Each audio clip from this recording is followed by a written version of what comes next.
میرے دوستو، انسان کو کل عقل بھی مل جائے تو پھر بھی اللہ کی حکمت کا وہ احاطہ نہیں کر سکتا۔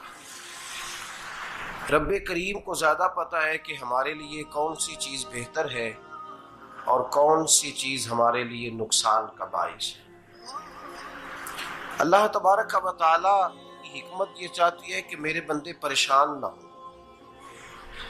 رب یہ چاہتا ہے کہ میرے بندے کسی جگہ پہ بھی دقت اور پریشانی کا شکار نہ ہو، تو اللہ تبارک و تعالی نے راہ اعتدال اختیار کرنے کا حکم ارشاد فرمایا کہ تم اعتدال کے رستوں پہ چلو، معتدل زندگی گزارو، افراط و تفریط سے بچو۔ آج جس معاشرے میں ہم وقت گزار رہے ہیں، اس معاشرے میں ہم اس بات کو سمجھنے سے قاصر ہیں کہ اصل ہمارا مسئلہ کیا ہے۔ ہمارا اصل جو مسئلہ ہے اس کی شناخت ہمیں کیسے ہوگی اور ہم پھر اس تک رسائی کس انداز میں حاصل کر پائیں۔ ہم ہمیشہ اپنی آمدن بڑھانے کے چکر میں رہتے ہیں، ایک کام اور شروع کر لیں، پارٹ ٹائم جاب شروع کر لیں، کوئی سائیڈ بزنس اس کا آغاز کر لیں۔ ہماری جو دوڑ لگی ہوئی ہے وہ لگی ہے کام بڑھانے میں، آمدن بڑھانے میں، حالانکہ اسلام ہمیں یہ کہتا ہے کہ تو آمدن بڑھانے کے چکر میں نہ پڑ، اصل بات یہ ہے کہ تو اپنے خرچے کنٹرول کر۔ تنگ انسان وہ نہیں ہوتا جس کی آمدن تھوڑی ہوتی ہے۔ یہ توجہ کیجئے گا میری بات، یہ قیمتی بات ہے اور گفتگو ساری کا لب لباب ہے۔ تنگ بندہ وہ نہیں ہوتا جس کی آمدن تھوڑی ہوتی ہے، اصل پریشان وہ ہوتا ہے جس کے خرچے زیادہ ہوتے ہیں۔ اور ہمارا جو روزمرہ کا نقصان ہو رہا ہے نا، وہ آمدن کے معاملات میں نہیں ہو رہا۔ بنیادی نقص جو واقعہ ہو رہا ہے وہ یہ ہے کہ ہمارے اخراجات زیادہ، اور وہ اخراجات کسی اور نے نہیں بڑھائے، وہ خرچے ہم نے خود بڑھا لیے ہیں اور اب ہمیں اس کا نقصان بھگتنا پڑ رہا ہے۔ اور اگر آپ صحیح معنوں میں ٹٹولیں تو جو بہت امیر لوگ ہیں وہ تو ان خرچوں سے بچ گئے۔ میں نے بہت سارے ایسے ختمات میں شرکت کی ہے، میں بہت ساری ایسی جگہوں پہ گیا ہوں کہ جہاں لوگوں نے بڑا مختصر سا ختم دلایا ہے تو ہو گیا ہے ختم۔ ختم کے معاملے میں کب کسی نے پابندی لگائی ہے کہ اس میں 200 آدمی شریک ہوگا تو تب یہ سال ثواب صحیح ہو سکے گا؟ کون کہتا ہے؟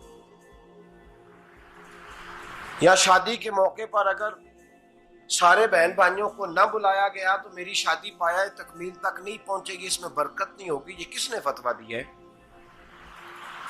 معتدل زندگی کا اسلام حکم دیتا ہے۔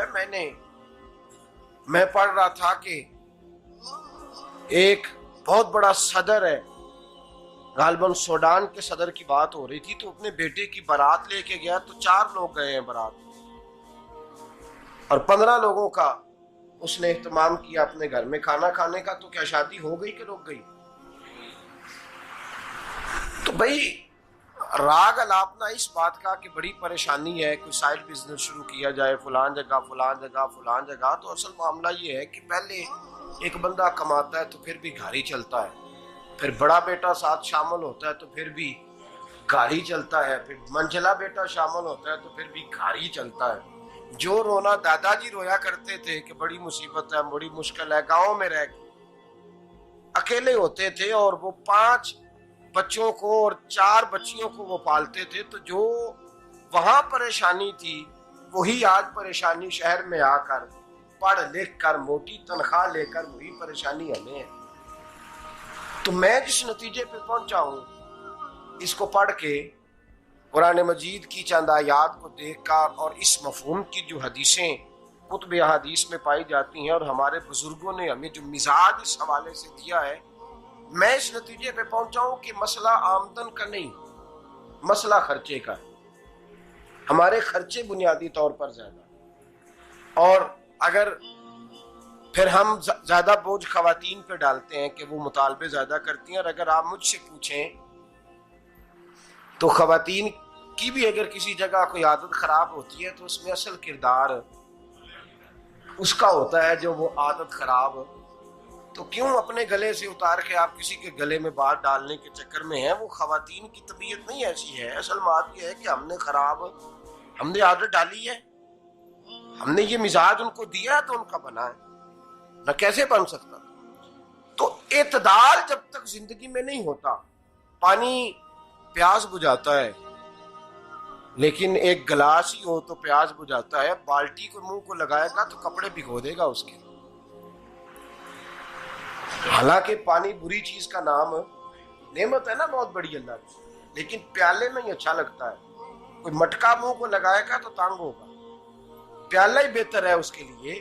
تو میرے دوست، مٹکے سے بھی بعض اوقات کام چل جاتا ہے، لیکن اگر کوئی کہے نہیں مجھے دریا ہی چاہیے تو اس کا تو گھر بہ جائے گا، سارا گھر بہ جائے گا اس کا. ہمیں دریا قابو کرنے کا موڈ بنایا ہوا ہے تو اس سے گھر بہا کرتے ہیں، اس سے گھر بنا نہیں کرتے. گھر پیالے سے پانی پینے سے بنتا ہے. اگر تو دریا پہ قبضہ کرنے کا موڈ بنائے گا تو گھر بنے گا نہیں، گھر بہ جائے گا. آگ نہ ہو تو کھانا پک نہیں سکتا، لیکن ہلکی آنچ سے کھانا پکتا ہے. اور اگر آنچ تیز کر دی جائے تو جی قرینے قیاس بات کر رہا ہوں، میں عقل سے ماورا نہیں کر رہا. قرینے قیاس سمجھانے کے لیے مثالیں دے رہا ہوں. ہلکی آنچ پہ کھانا پک جاتا ہے اور آگ تیز ہو تو کھانا جل جاتا ہے. تو کھانا اتنی دیر کھانے کے قابل رہتا ہے جب تک وہ ہلکی آنچ پہ پکتا ہے. تو جتنی مرضی تو کہتا ہے نہیں میرا گزارے نہیں، آگ تیز ہونی چاہیے، تو میاں جل جائے گا، جل جائے گا. ہوا نہ ملے تو سانس نہیں آتی، ٹھیک ہے؟ آکسیجن نہ ہو تو سانس، ہوا نہ چلے تو گزارا نہیں ہوتا. لیکن اگر تیز چلے نا، اگر تیز چلے تو آندھی اور طوفان بن جائے تو چھتیں گرا دیتی ہے، جانیں لے لیتی ہے. ہم ہیں طوفان کے چکر میں، ہم ہیں دریا کے چکر میں، ہم ہیں بڑے لاؤ کے چکر میں. تو میاں ہلکی آنچ ہی اچھی ہے، یاد رکھ. اور ایک گلاس پانی کا اعتدال سے ملتا رہے تو وہی ملتا رہے، ضرورت کے وقت وہی بہتر ہے. تو پورے دریا پہ قبضہ کرنے کا پروگرام نہ بنا، تانگ ہو جائے گا. اور میرے عزیز یاد رکھ، ہوا سانس لینے کے مطابق ملے تو وہی اچھی ہے، جو سانس بند کرنے پہ آ جائے وہ ہوا اچھی. ہم نے چکر چلا لیا ہے کہ زیادہ پیسہ، راتوں رات پیسہ، لمبا پیسہ، یہ پلاٹ بھی میرا، وہ پلاٹ بھی میرا، گجرانوالا بھی، گجرات بھی، لالا موسیٰ کھاری اور پنڈی تک جہاں میں جاؤں میرے نام کی تختیاں لگی ہوئی ہونی چاہیے. اسلام منع